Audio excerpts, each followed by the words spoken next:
can check it out online.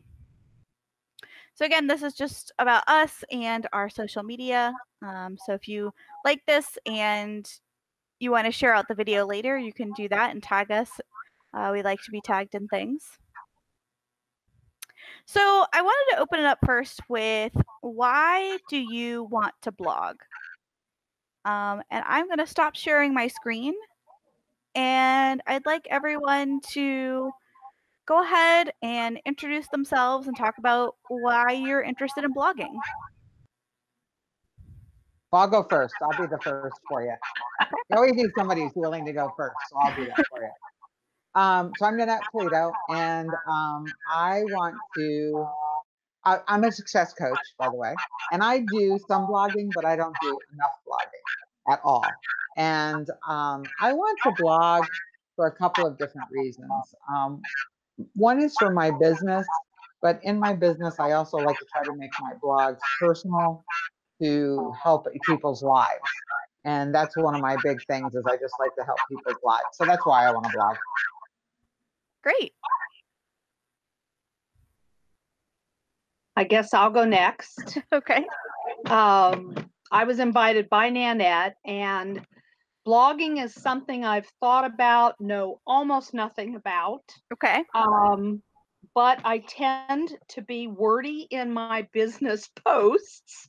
Okay. I'm wordy in everything I do. So I thought maybe I should be blogging instead of just posting long things. So that's kind of why I'm here. I'm a style coach, and my business name is Live Your Style. Okay. And that just encompasses, I am a Premier Designs jewelry rep, so that's my physical product. And then I also do color analysis and all of the other things that go along with style to help women increase their confidence through elevating their style. So you can see I can talk on, and so there we go. Excellent. All right. Well, we'll go over some of the stuff that can help with the length of posts. And you can do lengthy posts, just giving it some structure can help. Yes. Whitney, do you have any thoughts on why you want to blog? I like connecting with our superheroines community. I like writing posts for us, so I just want to keep learning and keep bettering myself, which is why I'm here. Excellent. Oh, we have one person joining. Hi. Hello. How are you? Oh, I'm pretty good. I'm glad I got connected. Excellent. Well, we just did introductions and answered the question, why do you want to blog? Okay. Well, shall I do that? Yes, that would be great. Okay. So my name's Necia Thornton. I live in Campbell County, Kentucky, in Camp Springs, and I am, by experience and passion, I am a writer, a reader, a voracious reader of all sorts of things. And I'm a nurse currently. I have been for 11 years. Before that, I was an English and public speaking instructor. Over the past 2 years, I've been more and more involved in local and state politics, and work with Carolyn on the executive committee at the Campbell County Democratic Party. All right. Excellent. And why are you interested in blogging? Well, because I see it as a way to encourage me to get back to writing more and to share it with people. I do feel sometimes like, and I felt this way for a number of years, like there's so many good things already out there in terms of blogging, people positively influencing others, adding insights to other people. Like I know I get when I read other people's writing, I think, well, mine's going to be just lost in the bunch. Right. So, but I see it as a way of really connecting with and supporting people, especially in our current situation. That's great. Yeah. So the focus is on blogging as something fun to do. These principles can be used for things like business, but really it's to not think about all the other stuff that's kind of out there and just do it for yourself. Right, right. And that seems to be a really healthy thing. It really does. Definitely. All right, so I'm going to go back to my presenter view. And so the first thing is how to start, right? I think a lot of folks get stuck at this part between either picking your concept, what you're going to write about, or picking your platform, where you're going to write. So I've decided to just kind of break this down as much as we can. And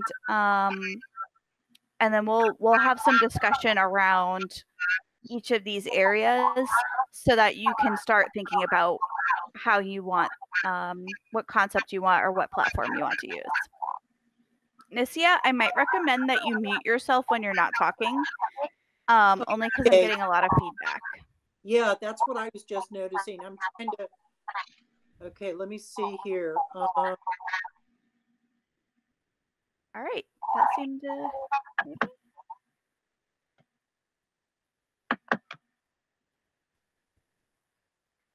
Did that work? Oh, I might be able to mute you myself. Oh no, I can't. All right, that seems to have worked. But I think we lost someone.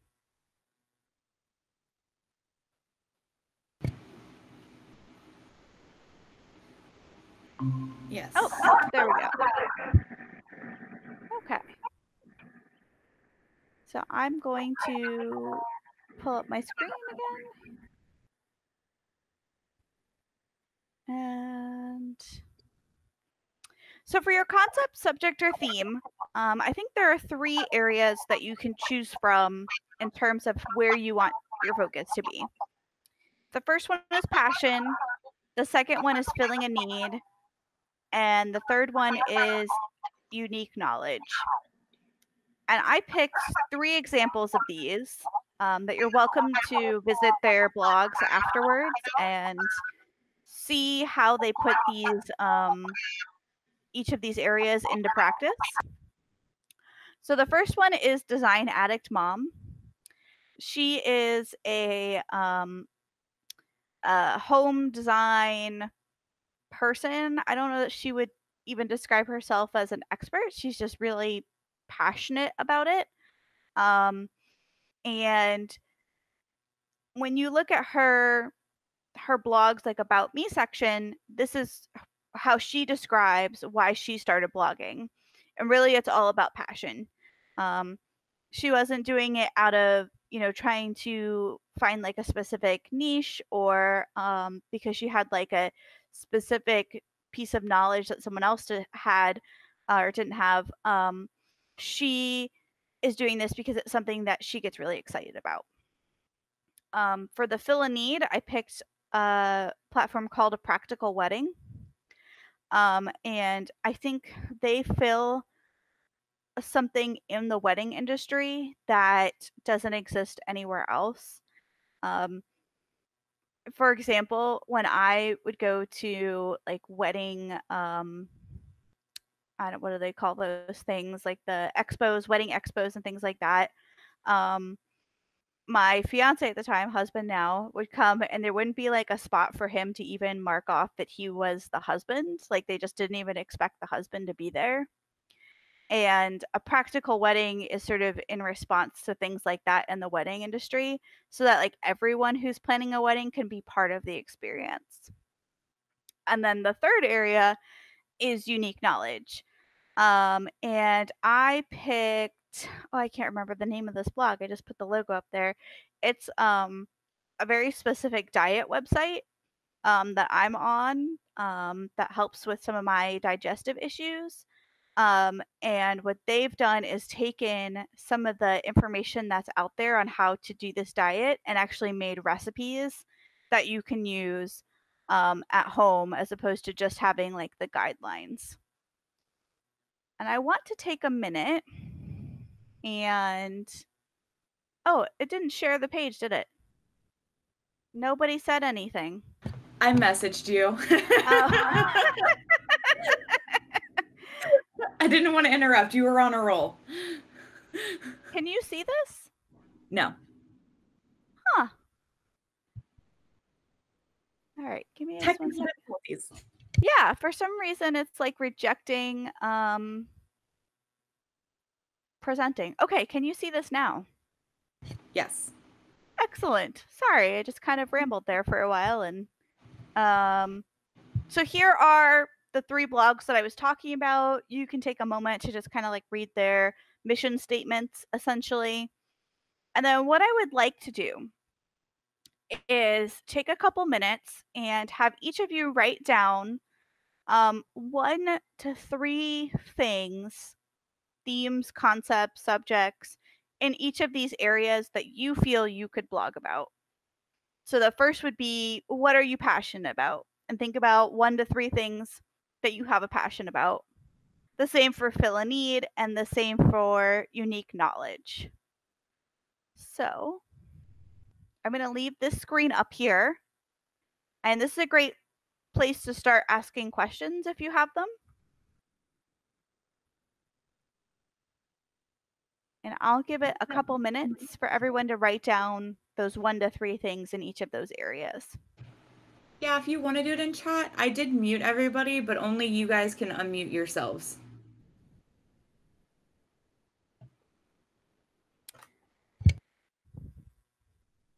We just had a lot of feedback, which is why I did that.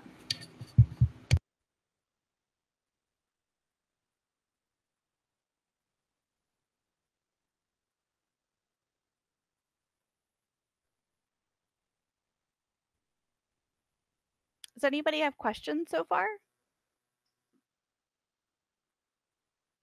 And you can unmute yourself to ask them, or you can ask them in chat. I'll flip back and forth to see if anything comes up.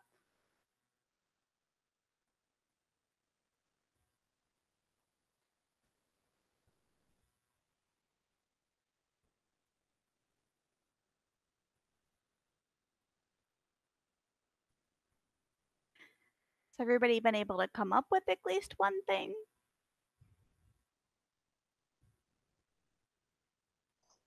Yes. Excellent. I'll give it just 1 more minute.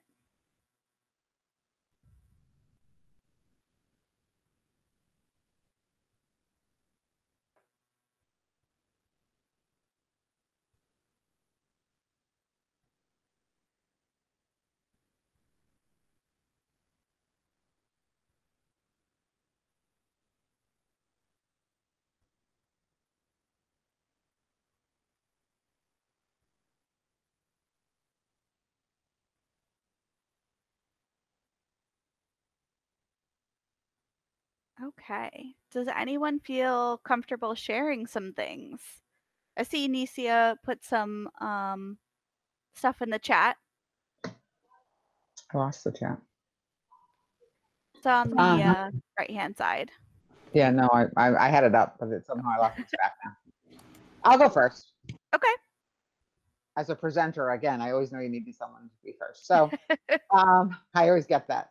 I love the silence when that happens. Okay, so my passion is all about people's success. I want people to be successful in their businesses, and I want them to feel successful in their lives, which can be sometimes the same thing and sometimes can be 2 totally different things. So I try to work in both areas with them. In the fill a need, where I feel like I do that is I really help them in their belief systems of themselves and their feeling of not being able to do something and feeling insecure and not having confidence. Those are the needs I fill to try to get to people to make them feel successful. And then I didn't get to write the last one, but I think the last one was special or unique abilities, I think it was. Unique knowledge, yeah. I'm sorry, unique knowledge. I knew. So anyways, So my unique knowledge is that I was that person, and I was able to overcome my issues in those areas when I really got dug down deep and understood why I do what I do. Because everybody has a why, but a lot of people think they know their why, but they really don't know their whys. Yeah. And so, and I do that now as a profession, as a living. I help people understand why they do what they do. And so my unique ability is to be able to do that, because it's also, my belief is not something that everybody can do to help people dig into their whys, because they get to a point and they're like, ugh. And that's what I like to do. So that's my answer. Great. Does anyone want to go next? You Oh, got to unmute yourself, Nisha. if you hover over your face, you might see a thing that says My face has like pin to disappeared. screen or unmute.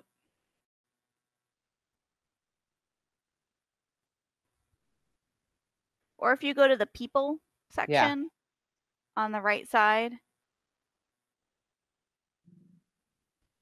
No, I can't mute myself. I can go ahead while she's finding hers. Okay. I found mine pretty easily. Okay. My passion obviously is fashion and style, and from years of having a lack of self-confidence, understanding that even when women look put together, they don't always have that inner confidence that they are style and put together. As far as filling, let's see, yes, no, I'm getting them confused. Yes, filling a need is style for those particular target seasons in life. College girls just going out into the real business world. Divorced women who need a new feel and look and style, those type of things, and particularly maybe empty nesters and those women over 50, 60, when your body completely changes. And then as far as unique knowledge, like I said, I am certified in color analysis, so that is one thing I can help people find their very best colors to make your shopping easier. And I can help people shop from their own closet, putting together a 3-step out the door style. Okay, great. Does anyone want to go next? I'm unmuted now, I think. Excellent. You are. Yeah. So it's Nicia. I want to say first, I really appreciate what I've heard all of you say so far. It's really made me look again at what I jotted down. I jotted down 3 different topics. So I guess, especially influenced by what Nanette said and what Jerry said, I think that as far as my passion / unique knowledge, filling a need, I think that what I've got is the experience of failure in many ways. My life path, like since graduating from high school, has been this real crookedy thing. I've not been one of those people who said, okay, I'm going to be such and such, and then everything followed from that. And I've had real experiences of failure that I think, for instance, really helped me connect with other people. So, for instance, for the past 11 years, I've been a nurse at UC Medical Center. And I see myself connecting so well, partly because of my experience with failure, with people who, a lot of them are considered lower socioeconomic level, for instance, in our patient population. And then also coworkers, new nurses who, even though I'm chronologically older than them, I'm not that far away from their experience of being a new nurse. And so I can really mentor those people. I have mentored and helped educate those people, and I just love to do that. Mm-hmm.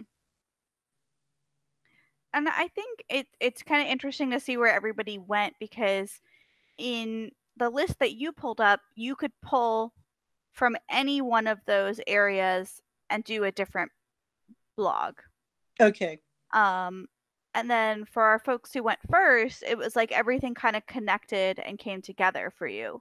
And you could use all three of those areas to write your blogs. Or you could say, I'm just going to focus on, Nanette, like the why area. Like you're just going to do, your blog is going to be all about the why. Mm-hmm. Or you could work with all three of the areas that you talked about. So I think having done an exercise like this where you can see where you have areas of expertise and interest, you can now take that information and turn those into posts. Okay. Anyone have questions? I went through, sorry, what was that? Okay. When I went through the exercise, what really dawned on me was that my passions and my unique knowledge really lined up, because I'm so passionate about things that I learn more about them, and that becomes my own unique knowledge. So I tied those two in very well, and my list for both of those are almost identical. Nice. So I can definitely hit both of those areas within.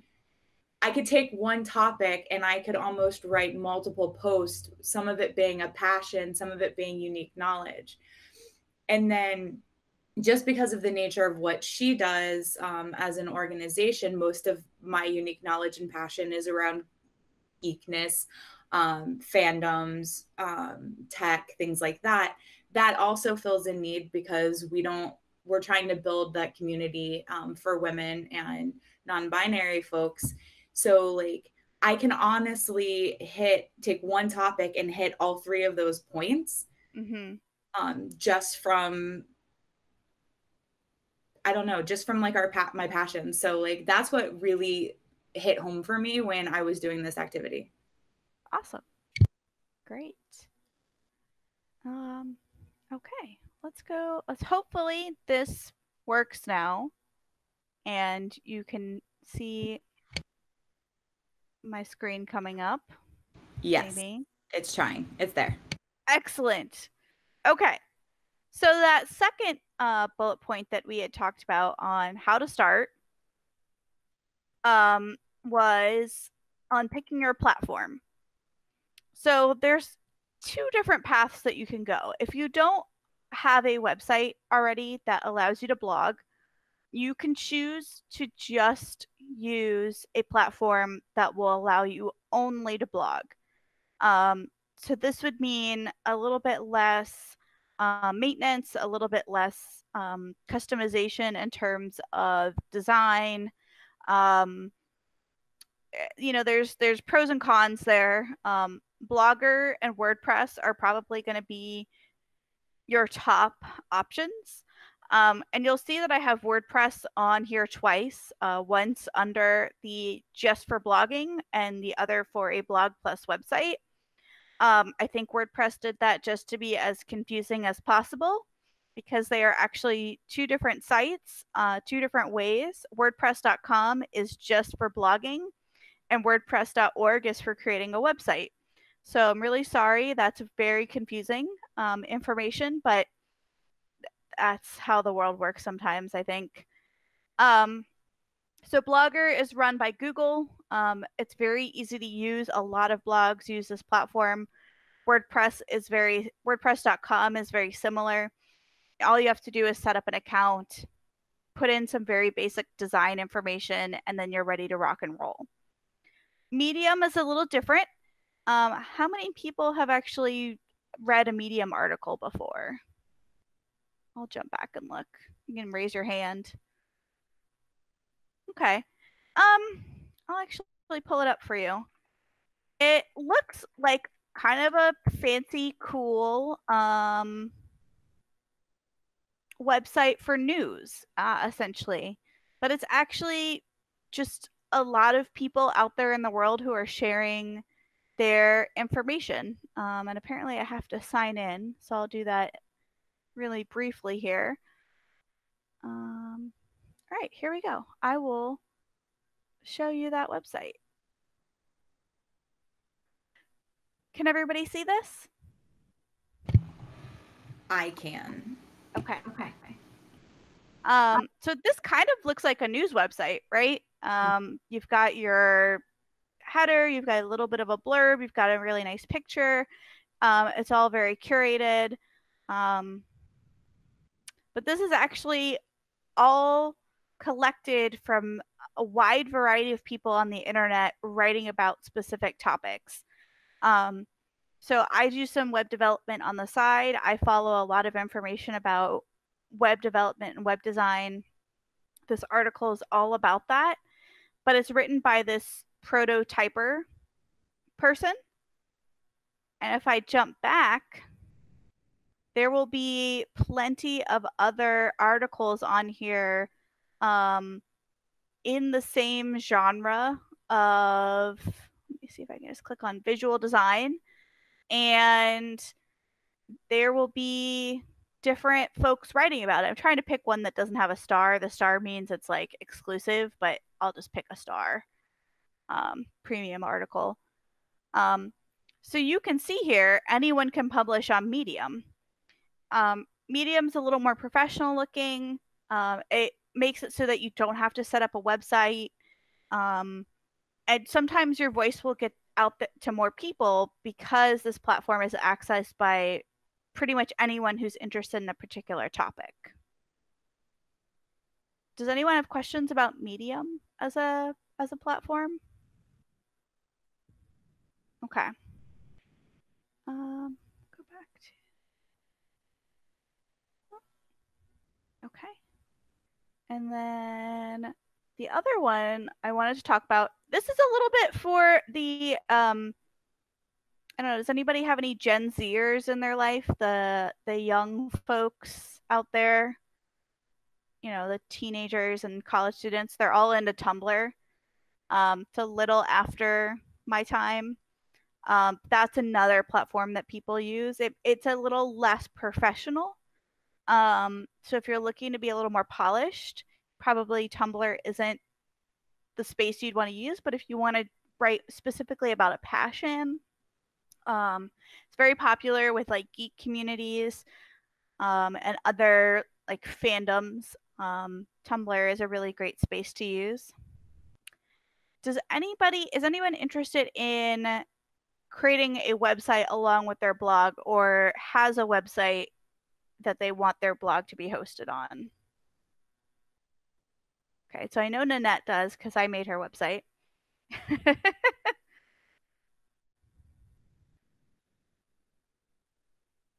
Okay, so That's what I'm saying, but you can't hear me say it. excellent. No worries. All right. So at least one person is interested in restarting a website. Maybe I should have done this on Zoom. So WordPress.org allows you to do a lot of customization, but you have to be able to know a little bit of coding in order to use that platform. Just to be able to do some of the customizing, I mean, honestly, just to even set your homepage as something different than a blog requires a little bit of specialized knowledge. Squarespace is always popular. I'm sure you've heard advertisements or seen advertisements on television. There is a cost associated with that. There's going to be a cost associated with anything that's a website because you're going to need to buy a domain name. You're going to need a place to host it. So there's going to be a cost associated with something like this. Wix is kind of like Squarespace, but a little easier to use. Also comes with a cost. These are all Squarespace and Wix I find pretty interchangeable. And WordPress.org is really going to require a little bit more specialized knowledge in order to use.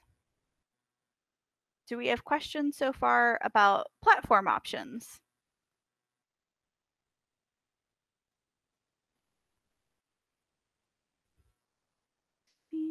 In the chat. Squarespace is so easy to use. That's right. That's why they get to charge so much money for it. All right. So next we're going to get into the writing part of blogging, which is probably the reason you're all here, right? So there's some really easy just pro tips on writing on a blog. You don't want it to sound like a news article. You also don't want it to sound like a tweet. You want to be somewhere in between. You want to be a little meaty. You want to have some information that people can get something out of it. But you also want to be yourself. I think that's one of the most important things about blogging is your readers are going to be able to tell if you're not being genuine, if you're just trying to sell them something, if you're just got that salesy attitude. Your blog should really be about sitting down face to face if you were having a conversation with a reader so that they can learn something and take it and apply it to their lives. It doesn't mean you can't sell something. If you want to use this as a business avenue, you can sell something using your blog, but don't make that the main part of your blog. One of the things that blogs can do is by creating content that people respond to and are interested in, they'll come back more and more to your blog, and then eventually you'll be able to convert them into people you sell things to. Now, if you're just doing this for a passion project, you don't have to worry about that. But don't sound like a robot. Don't think about things in terms of like step 1 this, step 2 that, just very kind of boring. You want it to sound like you're having a conversation. The other thing I think that's really important is to make your blog scannable. So a lot of times you'll see blogs that are just literally like paragraph after paragraph after paragraph after paragraph. But if you notice, the blogs that you read and like the most have headings and subheadings. They'll use bullet points. They're things that you can scan to find the information that you're looking for. So even though you want people to read the whole post, there might be people who are just looking for like a very specific piece of information, and they're going to scan right into that. And then maybe they'll go back and read the whole post later. But you want them to be able to find what they need the most to be able to engage with your blog. Do we have any questions? Just some basic tips about how to write a blog post?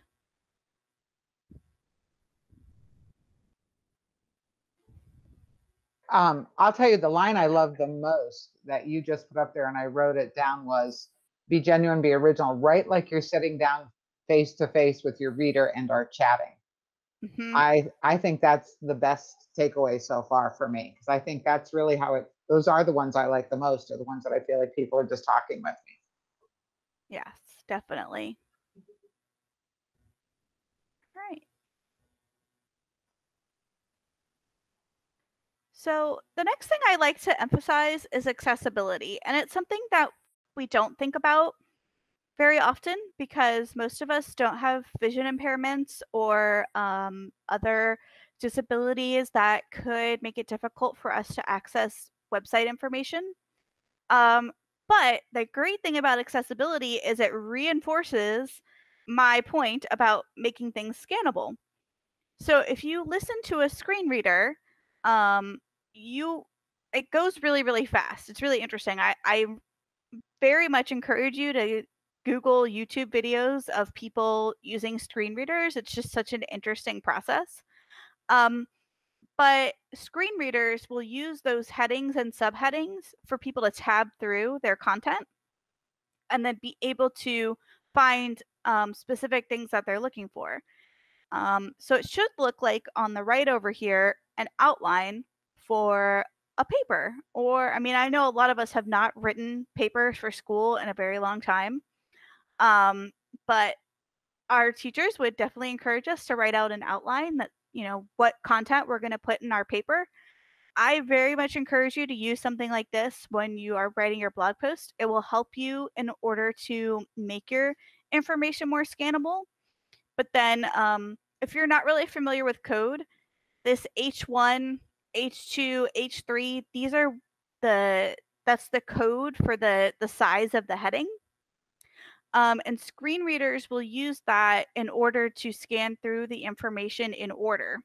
So if you had your H2 and then an H4 and it was all out of order, the screen reader would get confused and not really understand why certain information was not in the right order.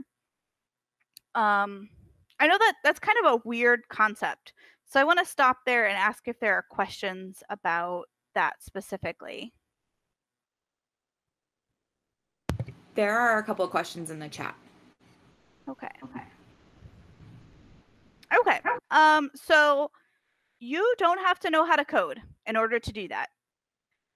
When you are using one of those platforms that we talked about earlier, all you're going to have to do is tell the text box, whether it's a H2, an H3, or an H4. If you've ever edited online before, these are pretty common. You'll see them in an editing text box. And even Microsoft Word is using this now. I don't think they use the same language, but because so many people put PDFs up on their website, Word has integrated this in there so that your PDFs can also be accessible online. Oh, okay. Okay. Thank you. Yeah, screen readers are really interesting and fun. I think it's so cool to understand how someone else might be interacting with your content. And I think it's really helpful to know that not everyone is going to see or interact with your content in the same way. Okay.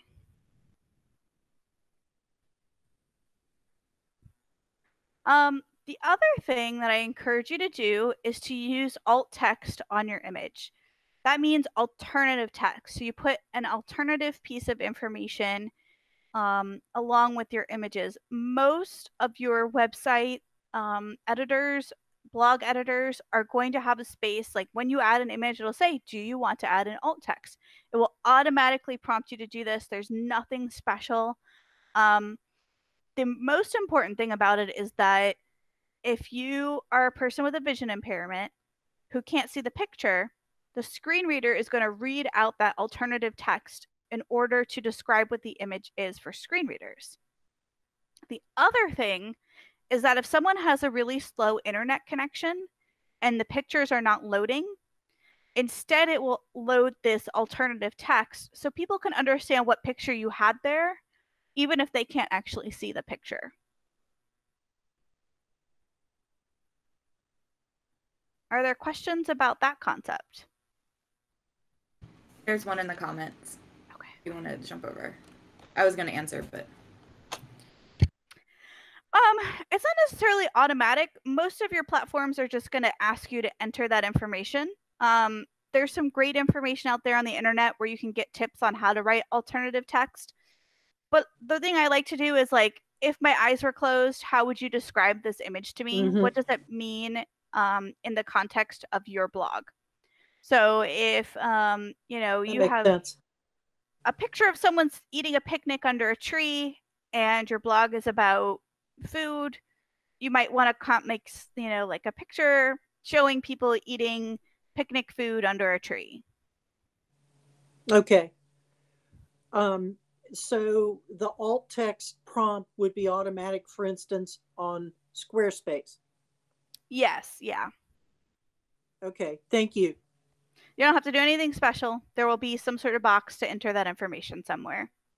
Okay. Yeah. Thank you. You're welcome.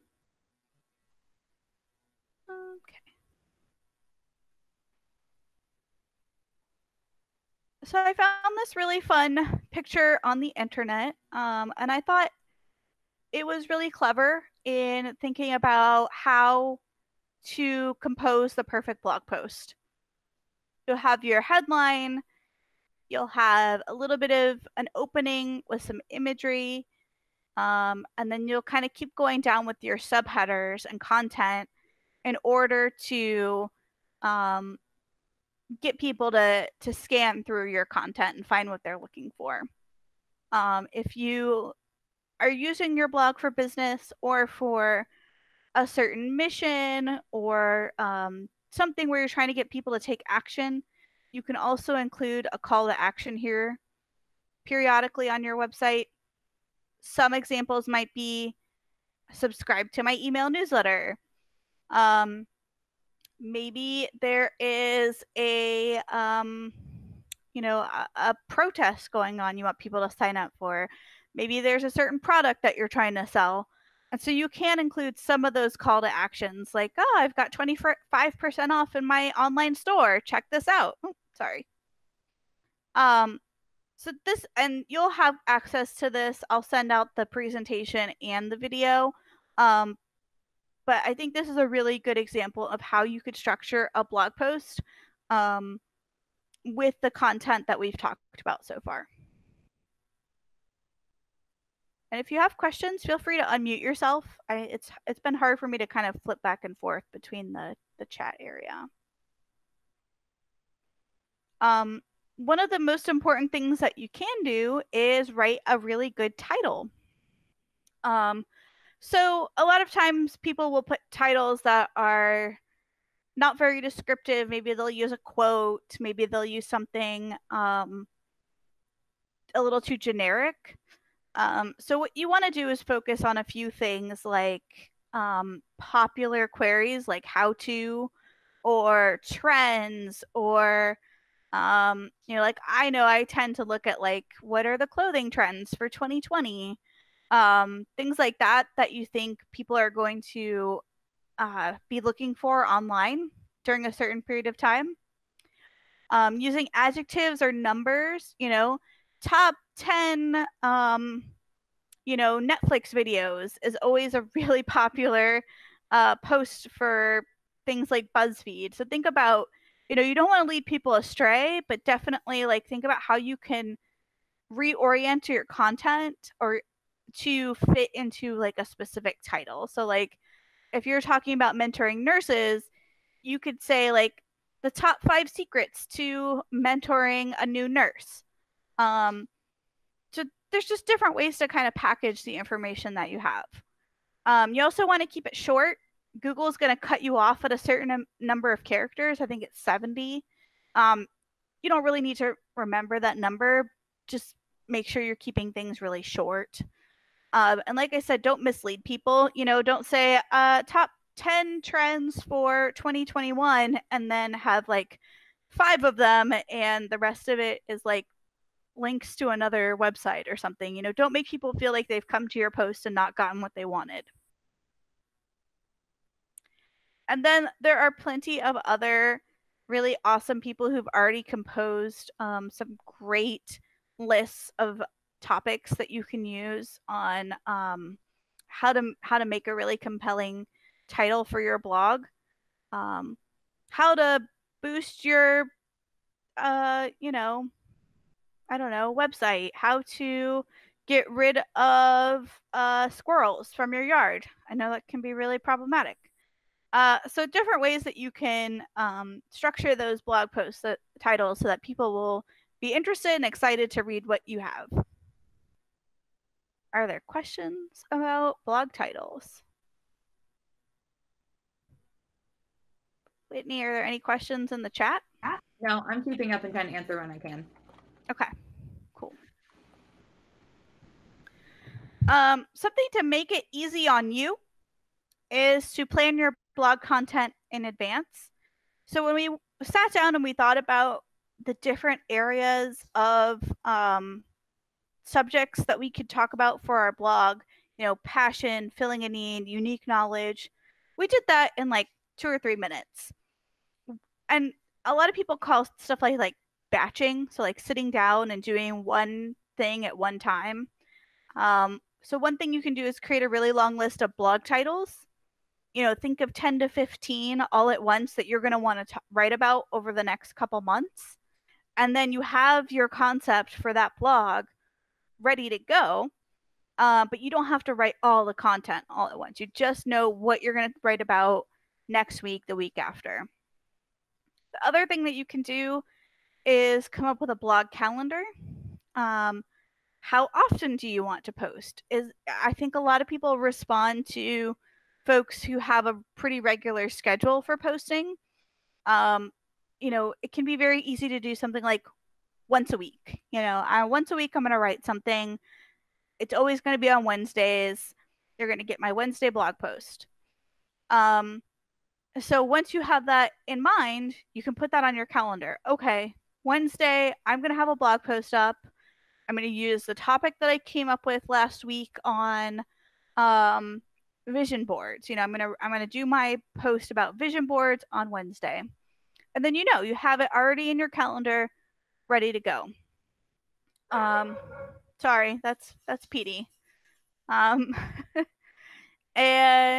I also wanted to share this really cool idea of like using some of these online tools to create your content calendar that may be pretty advanced at this point. But if you use a project management tool like Airtable, Asana, Trello, any of those features where you basically have a to-do list that you can use, you can put that in there, put your blog post title in there, put a deadline in there, and those systems will just remind you to do what you said you were going to do. It's just kind of like a fancy to-do list. Questions? Petey has questions. All right. So one of the last things that you're going to want to think about is graphics.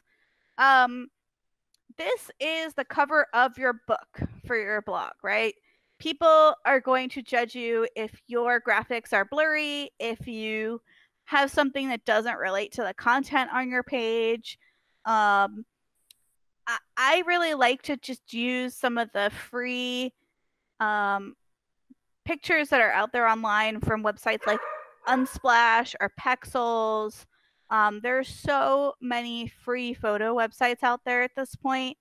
The difficult thing is to not make it look too generic. If you have some great photos that you've taken out in the world, if you are just really great at taking iPhone pictures, like don't be afraid to use those. It's always good to have something that looks authentic and interesting. But if you don't have a picture that goes along with your post, don't be afraid to use some of these free sites just to give your website a little bit of character, a little bit of pizzazz and color. And then you can choose to just share this out in the world. Social media is a great way to do that, especially if you're just doing this for fun. Let some family members, friends, people that you know who are interested in this topic know that you're blogging. Share links on your social media periodically so that people can see that you have a new post. The other thing that you can do is share your posts with relevant groups. So like say you're part of a Facebook group. I know that Whitney and I are really into bullet journaling. So we're in Facebook groups about bullet journaling. And if I decided to start blogging about my journal, I would probably share links of what I was working on from my blog into some of those groups. You have to make sure that that's okay with the administrators of some of these groups. But, if you're part of, I know Nanette's really involved in like the chamber. If you have a mastermind group that you're part of, other nurses on your floor who might be interested, just, figure out who you can share it with, who would be interested and excited about what you're doing. Do we have questions?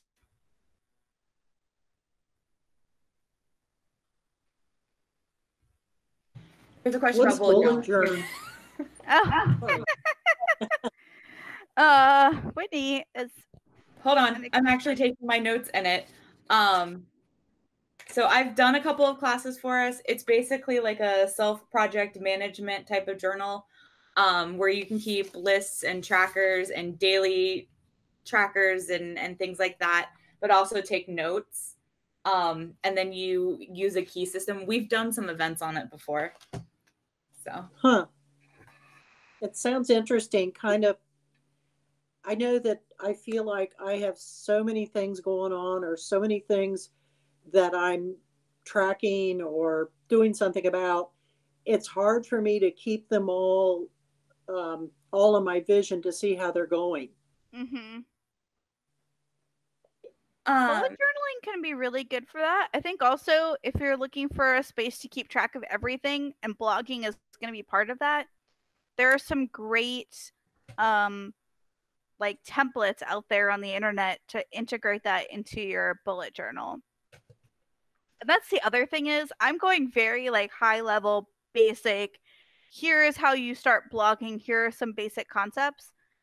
I basically went to a lot of different websites and kind of stripped down all of their tips and tricks. There are people out there who have workbooks and templates and full length blog posts about how to blog, that you can dive a little more deeply into these concepts. So if there was something I talked about and you're like, I'm really interested in that, but we were really high level about it, I'm going to look that up, Google it, and go a little more deeply into that concept area. Because we could do this for days. Like, there are blogging conventions. I mean, there's a lot of information out there. And then once you settle on what you want to talk about on your blog, your theme, your topic, you can also search for other people doing that and see if they have tips on what they've done.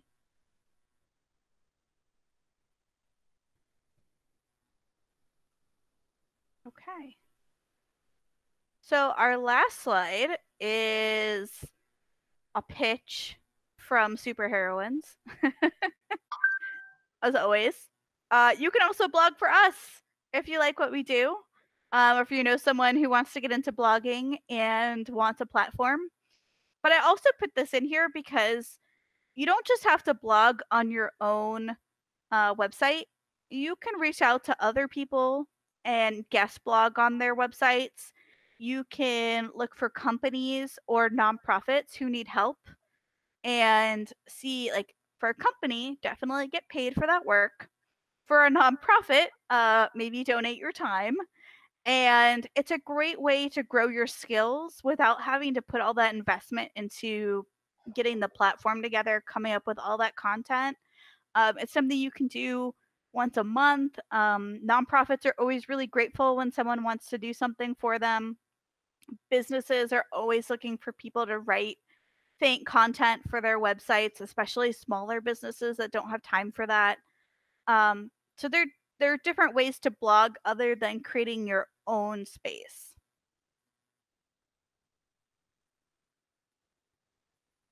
Okay, that is the end of the presentation. So I'm going to open it up for any lingering questions, comments, concerns. I took a lot of notes. You did a Good. great job, but I took a lot of notes. Thank you. I mean, that is the thing. Like I said, there's so much content out there. Yeah, I don't know whose feedback that is, but my biggest problem is I actually keep a list of all the blog topics I want to do. I have this long list. It's just making the time to sit down and write. And So I don't. It's possible that your batching needs to be in writing the posts. So you've already got your list. Carve out 2 or 3 hours and write a few of those posts all at once. Okay. So what? She probably hit the wrong button. Other questions? Oh, there we go. Sorry, I hit the wrong button. That's okay. That's what I figured. I was trying to. Anyways, I didn't want to cut out. Wanted to try to cut out the feedback. Part of it was me. But yeah, you're right. That is what I got to do. Is just sit down and create for 2 or 3 hours. And then the other thing is that you did not say, but I generally try to have someone else read my blog that I wrote. Also, to either help edit it or give me ideas on what they liked or didn't like, so I can go in and change it prior to. So if you have a person in your life that can do that for you, I do recommend it, because sometimes you write in such a way that, because you have to remember that you're trying to hit all different types of personality styles in that one article. Mhm. And so if you tend to write it, like if someone puts in a blog for me that I sit down and read, and it's all full of stats and I can't think of the word I'm looking for right now, but anyways, stats and those kind of information, very technical information, I'm done very quickly. But if they can relate those stats to a story, Mhm. and I can tie the two together, now I'm more willing to stay with it. So you have to recognize that you're writing for not just one person, you're writing for an audience. Yeah, absolutely. So just going a little bit back to the batching, that concept is about carving out specific time to concentrate on one area, and that can be any part of your blog experience. So that can be coming up with the titles, it can be coming up with your content, it can be finding the pictures. So if you just want to, I mean, I like looking for pictures. It's sort of like a brain, I don't know, cleanse for me, like looking at pretty pictures. And so if you know, like I know I'm really productive in the morning and I'm super unproductive in the afternoons, like in that I need to do things that are really easy. And so maybe I write my blog post in the morning and then I go look for pictures in the afternoon, things that'll bring me a lot of joy. Right. And then, yeah, finding a buddy, maybe someone else who wants to start blogging and you all can swap off, and that can be a really cool trade.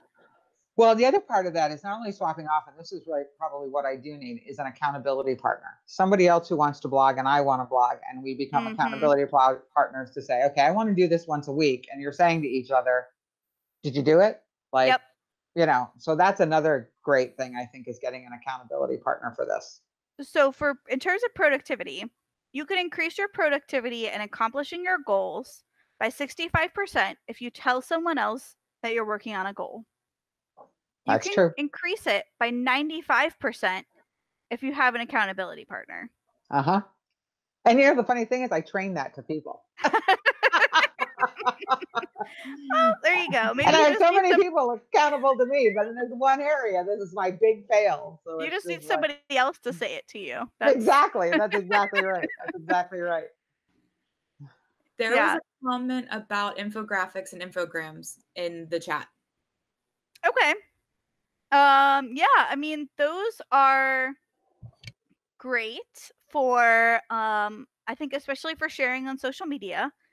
And if you include it in a blog and you share it on your social media, people are likely to engage in it.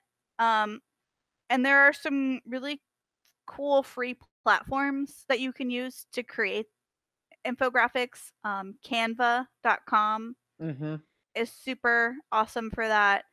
And easy. Yes, and very easy. And easy. And my boss just used one called Flourish, and it makes like animated charts.